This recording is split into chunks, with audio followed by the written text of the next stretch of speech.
Today I'm very excited because I'm not alone. I have Frankie with us here from Salt Shaker Films, which I am so excited about because I've gotten to know him a little bit in my Business Blueprint program, but I really want to hear your story today, Frankie, because I know bits and pieces of it, and it makes me very excited what I do here. But Frankie, start us off with a little introduction on you, what you do, what location you do it from, and just a little bit about that. Yeah, Nate, thank you so much, first of all, for having me on your platform. Very honored. And thank you so much for providing this course as a platform for us to learn and progress. A little bit about us. My wife and I have been running our business, Salt Shaker Films, being salt. So, from Matthew 5, the idea of being salt and light for us, it's not just about us, but preserving something that's meaningful for our couple as well. We are based in Sydney, Australia. We believe marriage is sacred and it's a God honoring thing. A little bit about us. So in the last couple of years, the whole industry has changed a lot. So we really need to dig deep in terms of who we are really called to serve. That didn't mean judgment or criticism for artists, but simply recognizing that not every wedding is for us and vice versa as well. So we find that alignment is really, really important for us. So we prayed about it, and about 4 years ago, we made the decision that we want to specialize in weddings that honors Jesus. So since then, our work has been really helping couples to not just tell their stories, but share their faith, testimony, and the foundation they're building on the marriage on Jesus, which is incredible. That's really, really cool. So that's kind of like your niche. It's really interesting because I've heard a lot of people niche specifically into Catholic weddings, for example, and I feel like that's like a budding niche that's coming to be. And I'm not actually very familiar because I'm not Catholic myself, but it's really interesting that you've kind of taken the niche of Christian specifically and the kind of wedding that honors Jesus, as you say. And I would love, really quickly, are you guys photo or video or both? So we are photo and video and hybrid by myself as well at times, which I love. Gotcha. So you'll literally do both simultaneously. But not the Wow. full length film, but a small 2-3 minute highlight film with no audio recording and the full ceremony recording. So literally photo, snap, and video when the bride comes down the aisle and the whole day basically. Yeah. So tell me also what started. Was it photo first or video? Or did you both start doing both of them? So we started doing video first. So Gotcha. 11 years of videos, photos probably like 4 years or so. Okay. Awesome. So you have more of a background in video, if anything. Absolutely. Gotcha. That's so cool. I love that. I don't know if I've actually ever had a videographer from the program come on the show. So this is a Let's first go. time, and I'm really excited about that. Come on. So really interesting. How did you and your wife kind of, I don't know, like what came first? You guys being married or you guys doing business together? Yeah, doing business together for sure. Oh, before you were even married. Before we were married. This is this month will be our 10 years wedding anniversary. So we started this about a year before we got married. Wow. So cool. So is that kind of part of what brought you guys together? Not really. Wifey is not really a camera photography person, but it was a cool thing, We're going out for a wedding where we got a nice meal paid for by the client. We got to hang out the whole day. How cool is that? But it's been a while now, about 7, 8 years ago, we have our kids, and she is called to, for herself, be a mother first as a first ministry. So she's decided to take a step back and raise our kids and edit our wedding films, edit some of our photos while, focus on the family that way. Really cool. So I'm also curious, how many kids do you have? I've got 2 boys, 8 and 4. Yeah, It's praise God. amazing. I love that. Congratulations. Thank I you. have one kid myself, and it's the joy of my life. It is a huge learning curve, but it's definitely a good, fun roller coaster in so many ways. Character building. Absolutely, it is. Okay, so I'm kind of getting bits and pieces, but I would love to know when you guys started in those first couple years of building your business. give us a little snapshot of what those days looked like and all of like just some background on your story and then even what brought you to the business blueprint in the first place. Sure thing. So we've been doing it for such a long time, but we always been doing it on the side. So I was still doing my full-time job while working in the business. So, and it wasn't even in the plan to do this full time because in my head, it just makes sense. Like I never want to get to the point of desperation to take on clients that don't resonate with me. So I can turn them away knowing that I got a full-time income to lean back on. Mm. So early years was taking on everyone, appeal to everyone, never dare to niche down, worried that niching down would not be sufficient for me. So trying to please everyone, and it was just miserable. Like there was no tactic in there's no plan to get the business going. So it's just really hitting walls and making mistakes along the way. Okay. So you just were kind of like trying to figure it out on your own and it just wasn't working very well. Yeah, definitely. So, like this is not the first coaching course I did. I did a lot of coaching courses, but those are more skill based, not really business. And I need to give you the credit as well. So really feel like you say, I listened to one of your recent podcasts about this is just changing your workout routine. There's a lot of people with muscles. This is changing the workout routine to really strengthen and hone it back as a whole. I really agree on what you're saying. I feel like I got the skill set, but it's just really packaging myself into getting the business to where it is right now, which is such a blessing. Yeah. So cool. So cool. Okay, so tell me a little bit about kind of like when you did jump into the business blueprint, what would you say is something that you found like, okay, this really changed my mindset or this really changed the game? Because you even talked a little bit about niching. Was it maybe something there or was it something on like the sales side or the pricing side or any of the above? Yeah, definitely. So one of the things that you mentioned is, I think, a house party that's in demand. You want to go to the house party that's always happening, not the one Hmm. that's, when you want to do a shoot, I can do it any day the next 7 days, and just doing free shoots as well. And that really helped giving me the perspective that, yeah, I can be in demand. And even like just meeting clients as well, being the, hey, we're just going to jump on a call, just the perspective mindset that we're going to jump on a call and see if we're a good fit for each other. If it's not, there's no hard feeling, and be Yeah. okay with it. Having that confidence on the receiving end from them as well. You can be like, man, like I've backed the right, person that's in demand, and he's, that I got the opportunity to work with that photographer. It's such a blessing. Yeah. Yeah, absolutely. Tell people who don't know when we talk about the house party, what is that? Like tell people what we mean by that. Sure thing. So, if someone approached me on, hey, want to join a meeting with me or want to do a shoot with me, I won't give them like, hey, these are all my time that I'm available. That will perceive as you're not in demand. You're always free. You're probably desperate for business as well. But whereas I say, hey, if you want, I can squeeze you in end of this month for a shoot. But if not, you can't do this.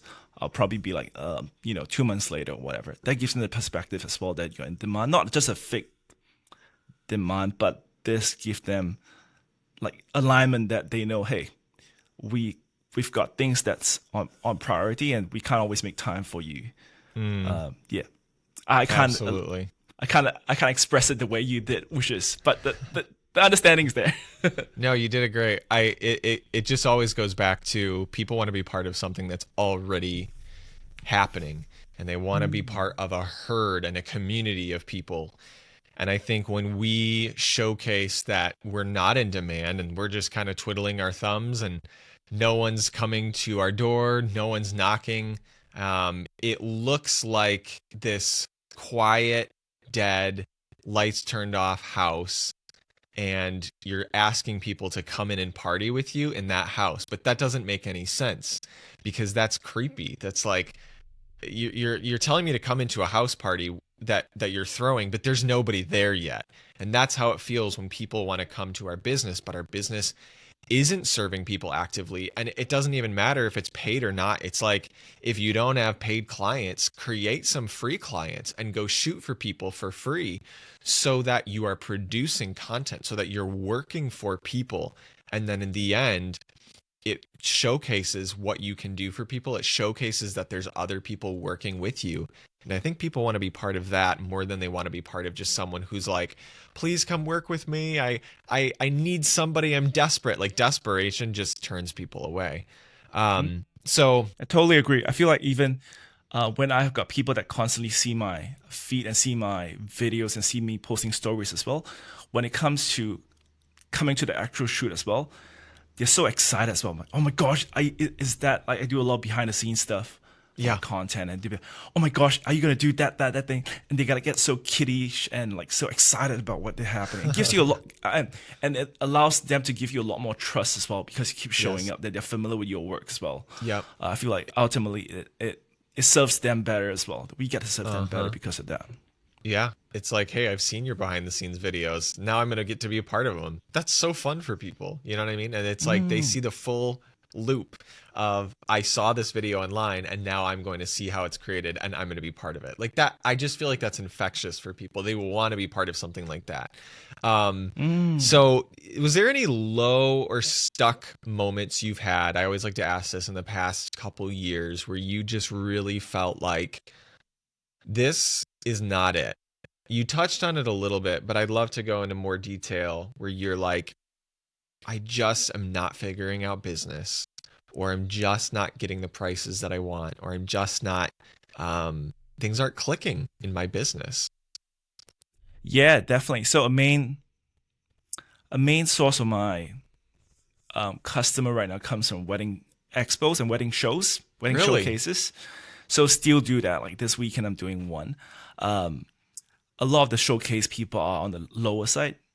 Sure. So really trying to supplement a lot of my marketing branding to be like, hey, I I'm not in that space, and it's okay for you to go with the other cheaper photographer, for instance. Mm, And that's a good way to brand it. So hey, you want cheaper photographer? I can always refer you that way. And that gets them thinking as well. That's a bit weird. Why are you fanning me away to cheaper photographers? And just like like you say, just making sure that branding is on par, house party that's on fire that people wants to come to me, and be okay with it. We're not gonna win mm, everyone over. Yeah, but always just the reality of there's so many other cheaper photographers out there in the wedding showcases where I'm talking to, 30, 40, 50 couples. And when you got resounding comments about, hey, you are so much more expensive than the rest of the guy, and be okay with it. And mm, talk about things that they can't put a monetary value on. As hey, but they get the experience about working with me, and this is what my client talked about, and it's okay if you don't want to come with me, mm.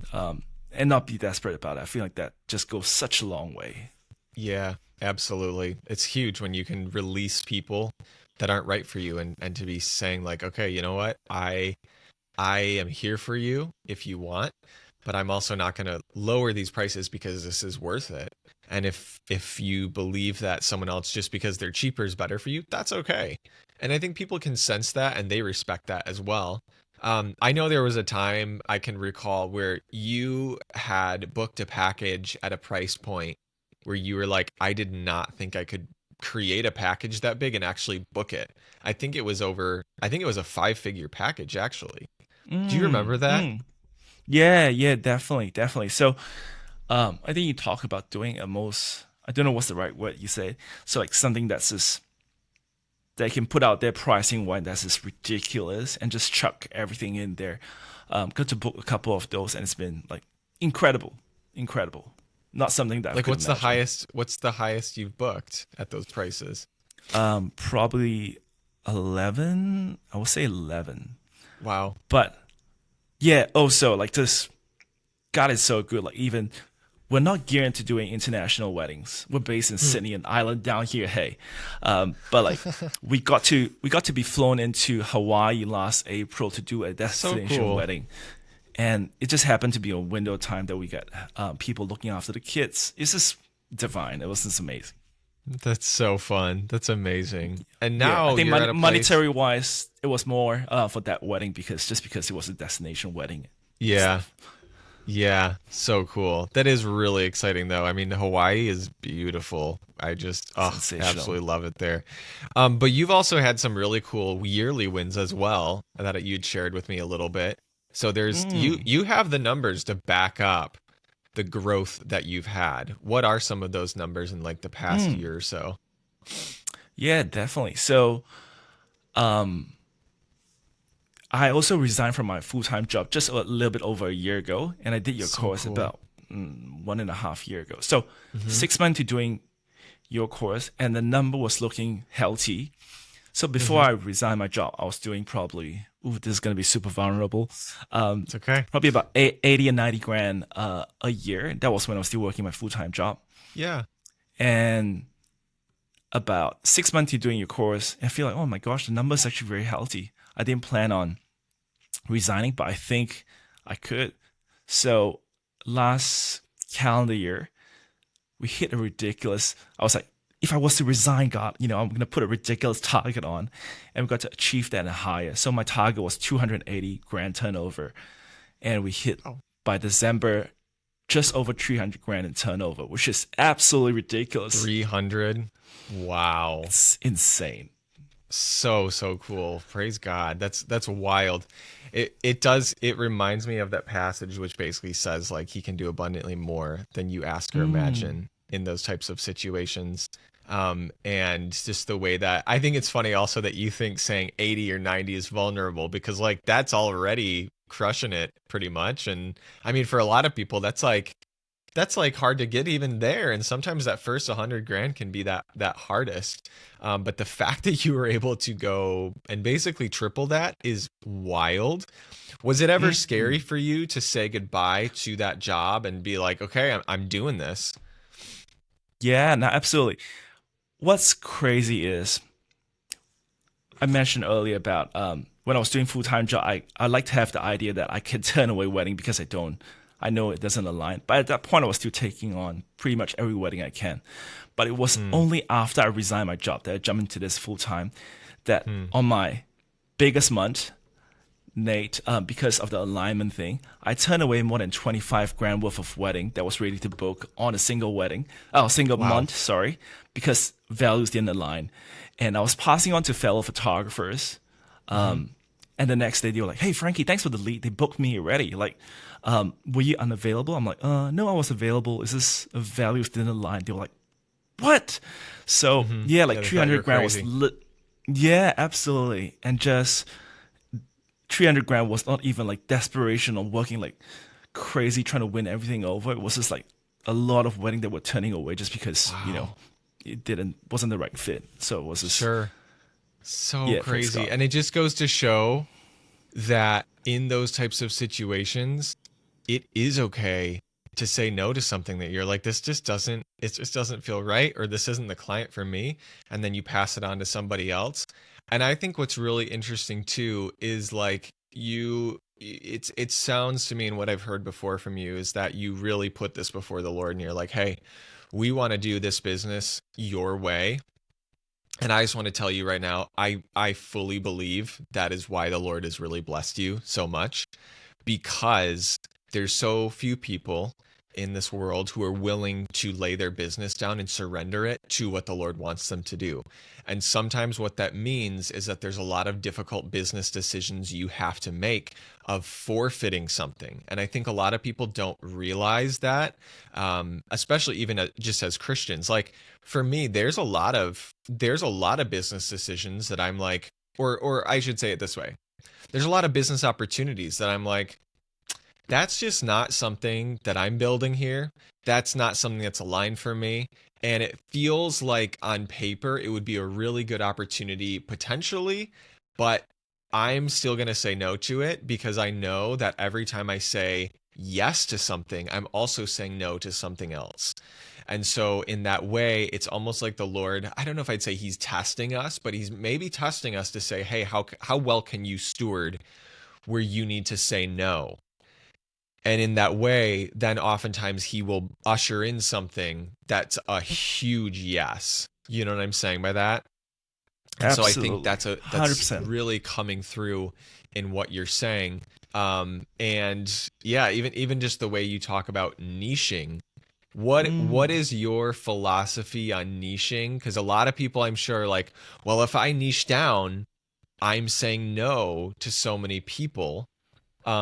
So let's talk the positive side of it. How does it feel when you do niche down to get the type of Mm, inquiries that are aligned and the type of things that you're mm. like, this is exactly what I've been positioning myself for?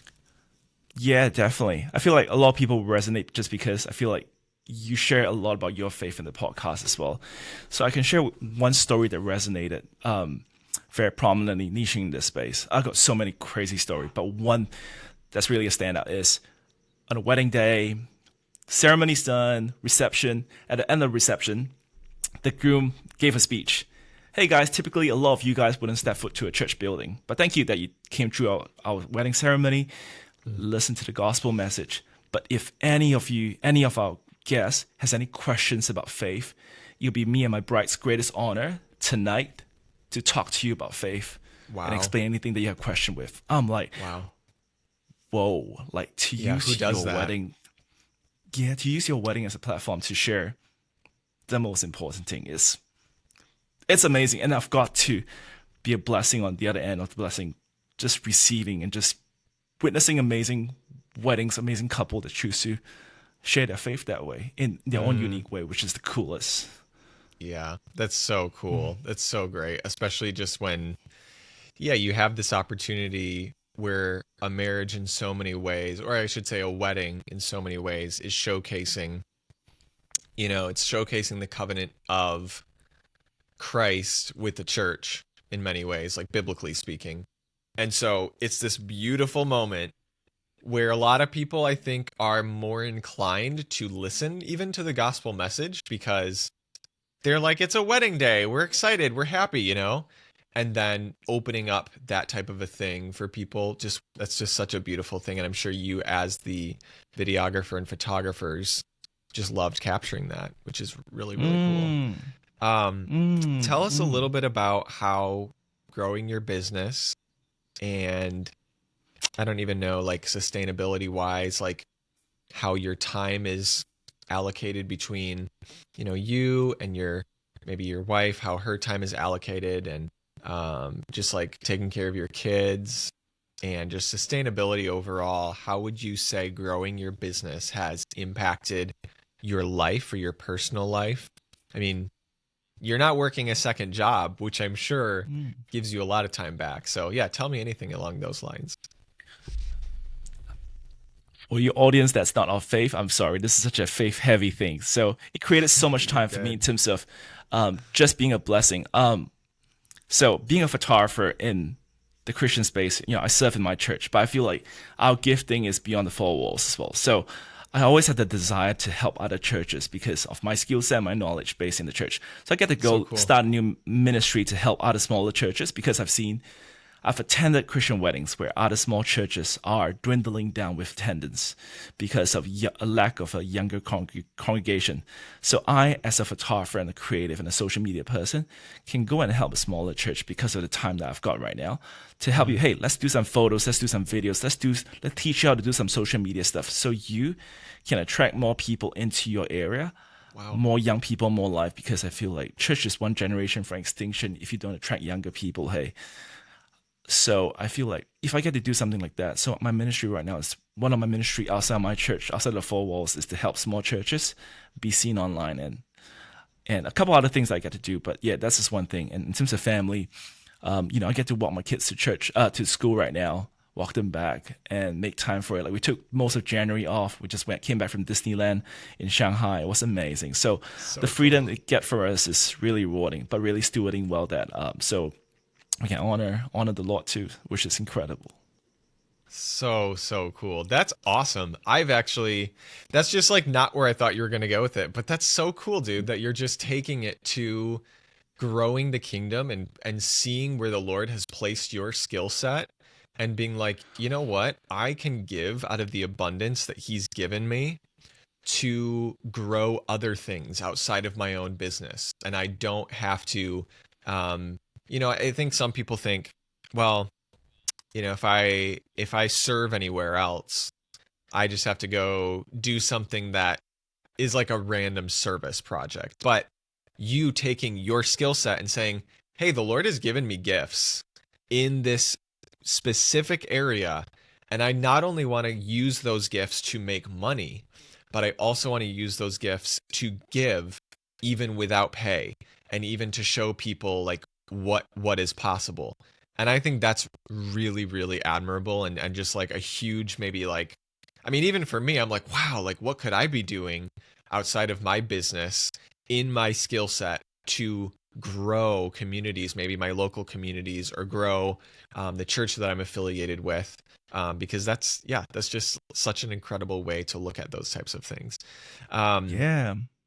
my last question for you, Frankie, is if you could sit, I asked this to everybody, if you could sit your old self down and maybe, I don't know, 2, 3 years ago, just maybe when you were at a low point, or maybe you were at a point where you're just like, I don't know what to do here.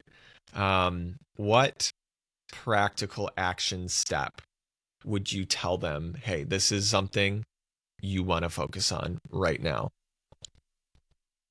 Yeah. Your business blueprint for sure. Absolutely. I feel like, okay, put in the work. So one thing I can definitely share is when I came into the course, obviously it was an investment, but Yeah. I trusted the process. I really I have no doubt. I went with it fully. Like whatever you Good for said, I you. went with it, just because I trusted in you and trusted the process, and came out the other side. To be honest, I'm embarrassed, Nathan. I didn't finish a lot of the material, but even from the wee bit of material that I don't know how much percent of the material I gone through, Mm, it has brought so much impact already. So really just trusted a process and just power through, ask question in the chat. You were so accessible in terms of mm, the video call and such, and the community was accountability, put in the work, accountability, and just your coaching really made a huge mm. impact. I love to hear that. That's humbling to hear that. And I will say this, it's never required to finish the program to get out of it what you need to get out of it.